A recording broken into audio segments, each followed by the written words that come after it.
A one-eyed queen rode into battle against the most powerful army on Earth, and won.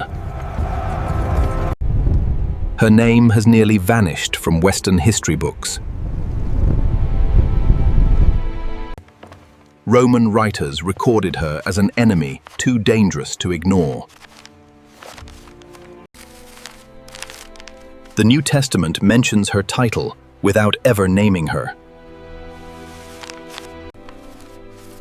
And for centuries afterward, scholars mistook that title for a personal name, erasing an entire dynasty of ruling women behind a single word, Candace. Stands a desert filled with more pyramids than Egypt itself. Sand has buried temples dedicated to gods with lion heads. Tombs hold queens who led armies, negotiated with emperors, and ruled kingdoms in their own right, not as wives of kings, but as monarchs. Long before Rome existed, before Greece built its first temple, a civilization rose along the Nile, south of Egypt. Modern scholars call it Kush. Ancient Egyptian texts called it Nubia. The Hebrew Bible called it Kush, a name appearing dozens of times across the Old Testament. Tied to a land of wealth, distant borders, and formidable warriors. Kush was not a shadow of Egypt.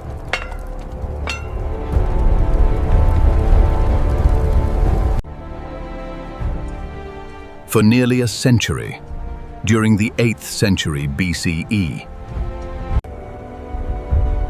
Kushite kings ruled Egypt itself as pharaohs, founding what historians call Egypt's 25th dynasty. Statues from this period show these rulers wearing a double uraeus, 2 royal cobras instead of 1. A symbol declaring sovereignty over both Kush and Egypt at once. After losing control of Egypt to Assyrian invasion, the kingdom did not collapse. Its capital shifted south, first to Napata, near the sacred mountain of Jebel Barkal, later to a city called Meroe, further down the Nile toward the heart of Africa. From Meroe, a Kushite dynasty ruled for more than 600 years, developing its own written script, its own gods, and a political tradition rarely seen elsewhere in the ancient world. Queens who governed as sovereigns, not as ornaments beside a throne. Picture a temple wall at Meroe, sunlight cutting across carved stone. Beside every king's image stands a woman, carved at the same height, in the same commanding pose. This was not decoration. This was a message carved in stone for anyone who could read it. Power here belonged to 2 people, not 1.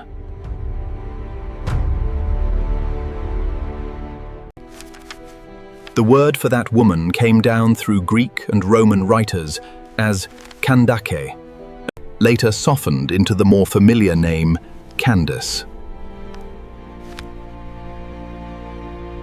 But it was never really a name at all.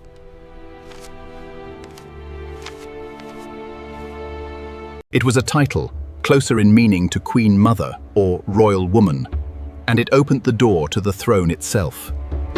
In Kush, royal blood ran through mothers, not fathers. A prince's claim to power rested less on who his father was than on which royal woman had given birth to him. That single fact quietly placed women at the center of every succession and every coronation. Every whispered court intrigues over who would rule next, centuries before any of them ruled alone. Then, around 284 BCE, something shifted. A king named Natakamani broke the old rules that had kept ultimate authority in the hands of temple priests, and in doing so, opened space for royal women to step forward even further. Within a few generations, the title Kandake stopped describing only a king's mother waiting in the shadow of the throne. It began appearing next to women who sat on that throne directly, led their own armies, and carved their own victories into stone. Historians have counted at least 6 or 7 of them, ruling across nearly 500 years. An unbroken thread of female power, almost unmatched anywhere else in the ancient world. One reference to a Kandake outlived nearly everything else written about Kush, carried forward not by Kushite inscriptions, but by a single passage in the New Testament. The Book of Acts describes an official from the court of Candace, queen of the Ethiopians, a treasurer entrusted with her entire treasury,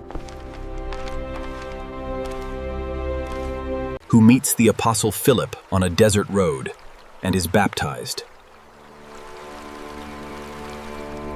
For centuries, readers assumed this queen ruled somewhere in the region known today as Ethiopia. Modern historians read the geography differently.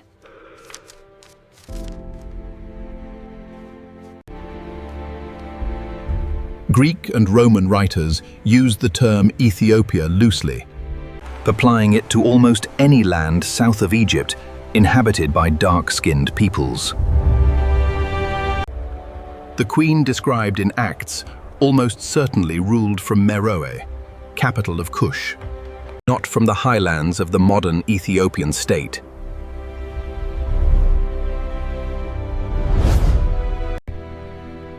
Scholars debate exactly which Kandake this passage describes. Amanitore, who reigned around the middle of the 1st century CE, remains the leading candidate, based on the timing of her rule and the scale of her recorded authority. Whichever queen it was, the passage preserves something remarkable. A biblical writer, working decades after the fact, still assumed his audience would recognize Candace as a queen who governed her people directly. No explanation required.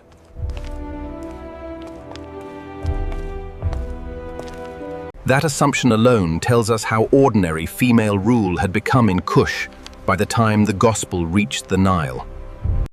If one queen defines the Kandake tradition in the modern imagination, it is Amanirenas.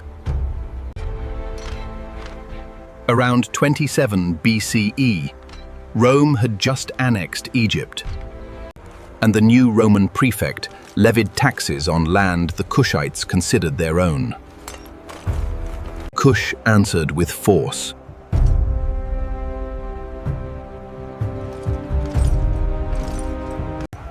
Under Amanirenas' command, an army estimated at 30,000 soldiers marched north, striking the Roman-held towns of Aswan, Philae, and Elephantine.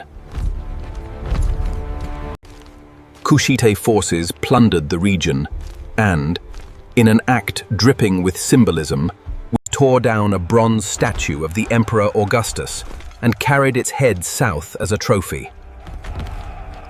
That head still exists.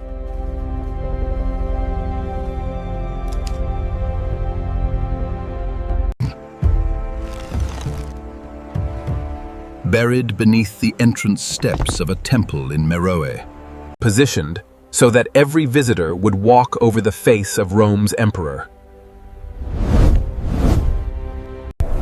For as long as the temple stood, the bronze head of Augustus was later unearthed by archaeologists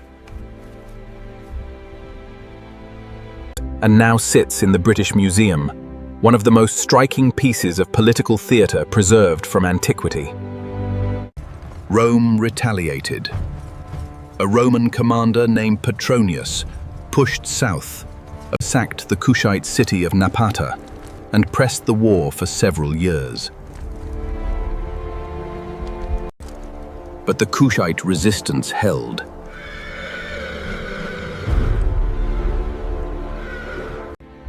According to the Greek geographer Strabo, who personally knew the Roman officials involved, Amanirenas led her own forces with what he described as a commanding, almost masculine bearing.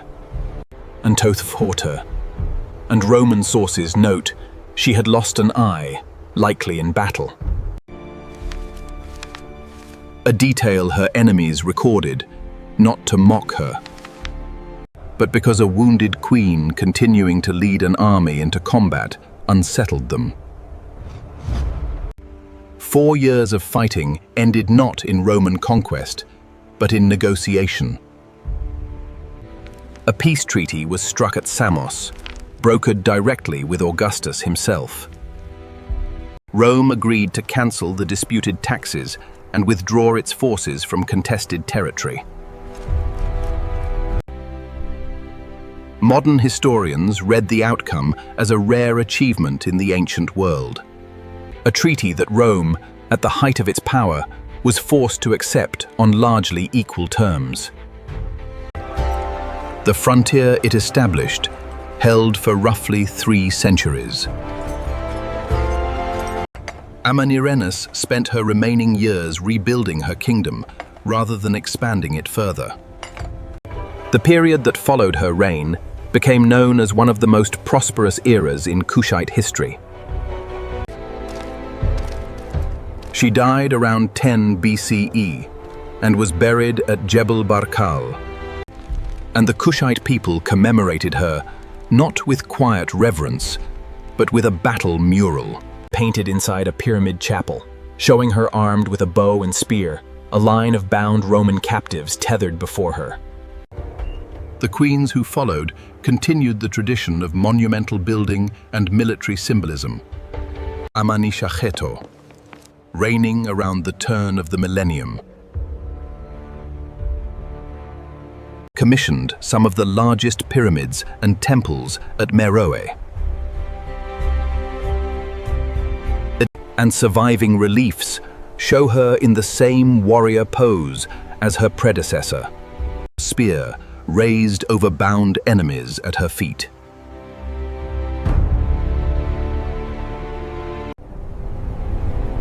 Her legacy nearly vanished in the 19th century. At the hands of an Italian adventurer named Giuseppe Ferlini,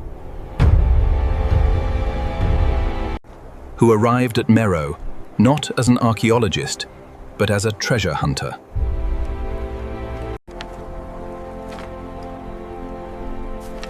Convinced that gold lay hidden inside the pyramids, Ferlini demolished the top sections of dozens of monuments, Amanishakhetos among them, in a search for buried riches.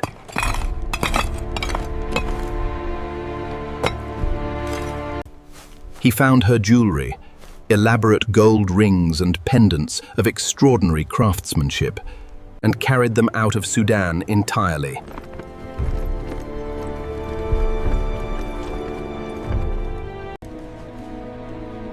That jewelry sits today in museums in Berlin and Munich. Thousands of miles from the queen who once wore it. In the tide, while the ruined pyramid that held it remains.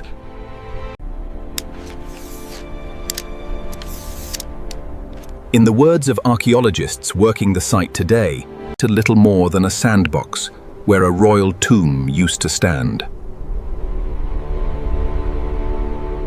By the mid-1st century CE, a co-regency between Queen Amanitore and King Natakamani produced what many historians consider the golden age of Meroitic architecture.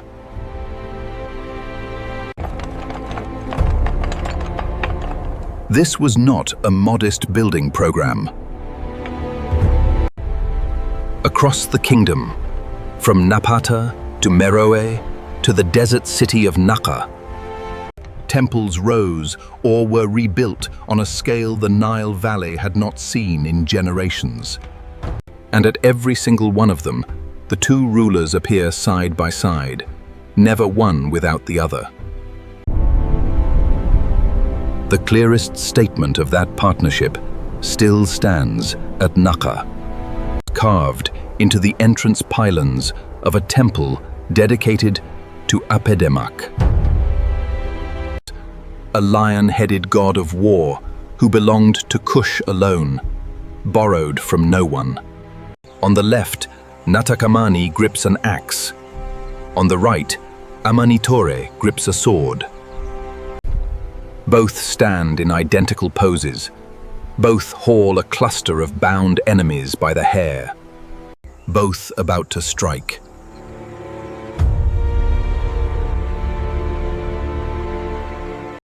There is no senior figure in that carving, and no subordinate one.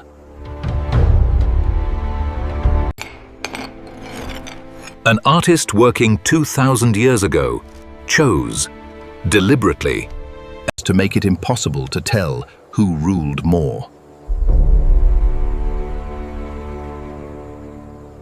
A short walk from the Lion Temple stands proof of just how far Kush's reach extended by this period. Natakamani commissioned an Amun temple at Naka, stretching 100 meters long. Its entrance lined with an avenue of ram-headed statues, echoing the great temple at Karnak in Egypt.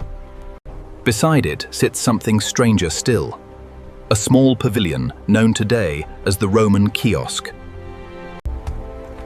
Built with Corinthian columns, in a thoroughly Greco-Roman style, yet carved with inscriptions in the Meroitic script. Egyptian gods, Roman architecture, and a distinctly Kushite language. Within sight of one another, at a single site. Evidence of a kingdom confident enough to absorb its neighbors' influences without ever losing its own identity. Some inscriptions describe Amanitore governing independently during periods of the co-regency, appearing alone in ceremonial processions with a sword in hand, in imagery normally reserved for kings acting without a queen beside them. This is the era most historians point to when identifying the queen mentioned in the Book of Acts. A reign wealthy and stable enough to employ a treasurer with authority over an entire royal fortune. Exactly the kind of official the biblical account describes meeting on that desert road. Much of what happened during these wars and reigns survives only through Roman and Greek sources. Writers with every incentive to frame the conflict in Rome's favor.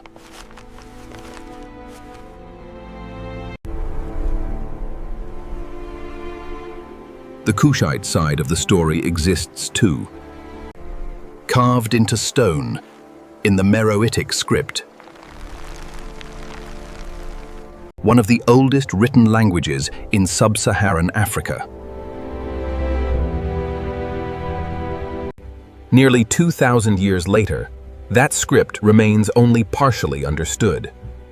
Scholars can transliterate the individual signs and pronounce the words. But the underlying language itself, its grammar, its deeper vocabulary, continues to resist full translation.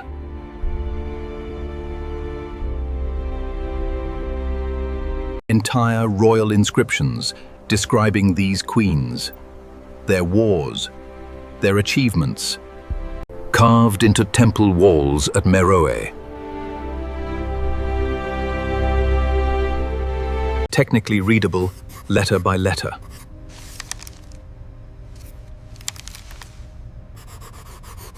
And yet still largely silent on what they actually say.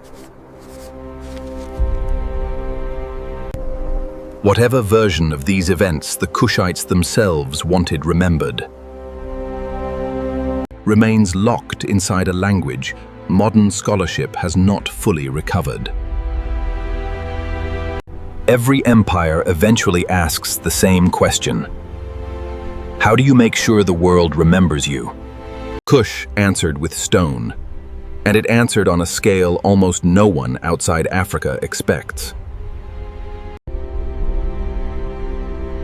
More than 200 pyramids rise out of the desert around Meroe. More than Egypt itself ever built. They are smaller, steeper, sharper against the horizon, built from sandstone rather than Egypt's limestone. But their number alone turns the landscape into something closer to a skyline than a cemetery. Walk among them at sunrise, and the shadows they throw stretch for what feels like the length of the valley itself.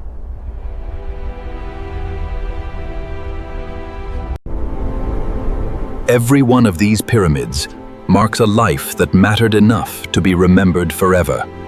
Kings and queens who once believed, correctly, that their names would still be spoken 2,000 years later. In 2011, UNESCO agreed, formally protecting the site.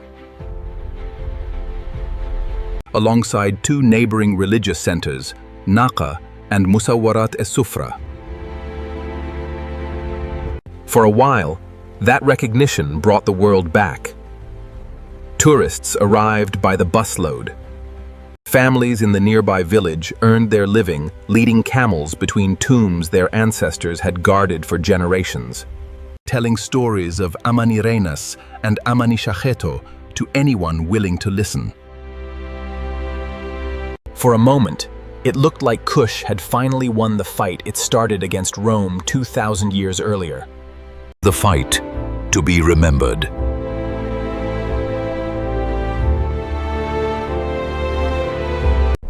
But every kingdom that rises this high eventually meets the thing it cannot defeat with an army.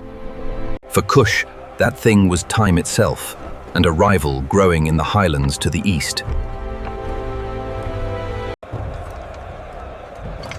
The kingdom of Aksum was gaining wealth, gaining soldiers, and watching Meroe's long trade routes with open ambition. Kush had outlasted Rome. It had outlasted Egypt. It could not outlast everything forever.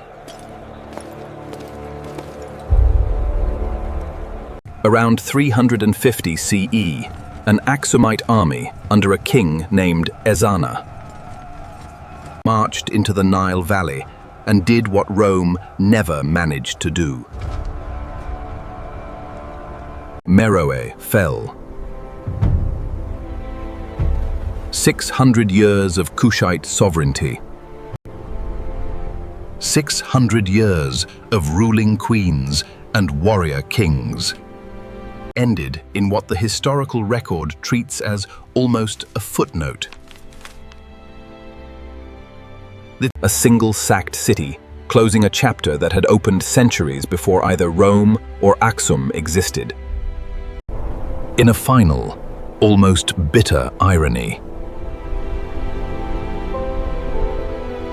Aksumite writers later borrowed the Greek word once used for Kush itself, Aethiops, and applied it to their own kingdom. Centuries of confusion followed.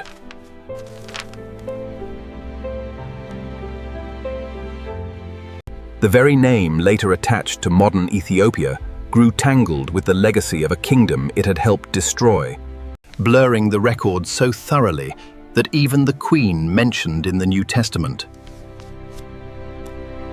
would eventually be mistaken for ruling the wrong country entirely. The pyramids kept standing.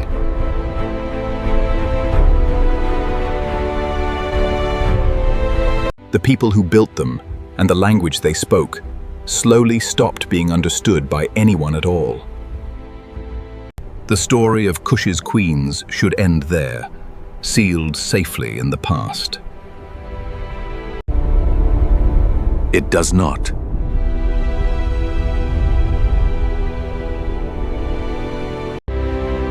Since April 2023, Sudan has been torn apart by civil war. It's between the national army and a rival paramilitary force. A conflict that has killed an estimated 150,000 people and displaced close to 10 million more.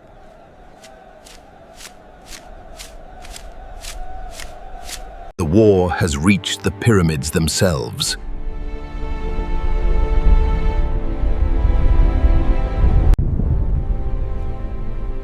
UNESCO has issued repeated warnings about fighting near the island of Meroe, and about looting risks at the National Museum in Khartoum, and about the near-total suspension of the archaeological missions that once worked to preserve what survives. A handful of caretakers remain at the site, regardless. One groundskeeper, a man in his 60s, remains the sole protector of this ancient site, whose family has watched over the pyramids for generations. Still walks the grounds most days, protecting monuments that tourists, researchers, and camel guides used to fill with life. He describes the silence now as almost total, broken only by wind and the occasional grunt of a camel. A stark contrast to a site that a Sudanese archaeologist working there recently called Africa's Forgotten Empire, uncelebrated by most of the world, even in peacetime.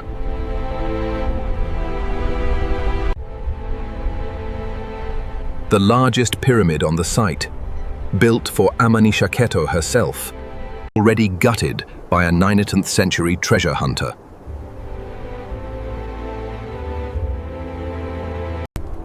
Now sits further, eroded by 2 more centuries of sand and rain, along with 3 years of a war that has made proper conservation nearly impossible.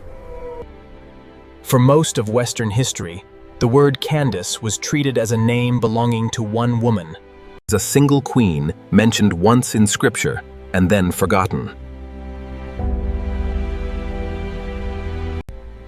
The reality uncovered by more than a century of archaeology tells a far larger story. Not one queen, but a dynasty. Women who ruled a kingdom wealthy enough to build more pyramids than Egypt, powerful enough to fight Rome to a standstill, and confident enough to bury an emperor's severed head beneath their own temple steps, as a permanent reminder of who had won. Their kingdom's language still waits, only partly translated. Holding whatever version of these events the Kushites themselves chose to carve in stone.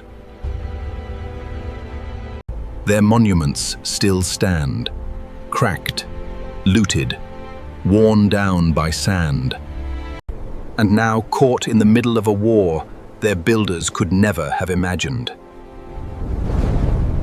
And their story still surfaces, unexpectedly, inside a single verse of the New Testament, describing a treasurer traveling home from Jerusalem in service of a queen most readers never think to ask about. Rome remembered Amanirenas as an enemy fierce enough to negotiate with as an equal. History nearly forgot her, and the queens who came after her, entirely. The Pyramids of Meroë are still standing in the desert tonight, guarded by very few, waiting for the world to remember what Kush already knew. that a throne has never required a king to sit on it.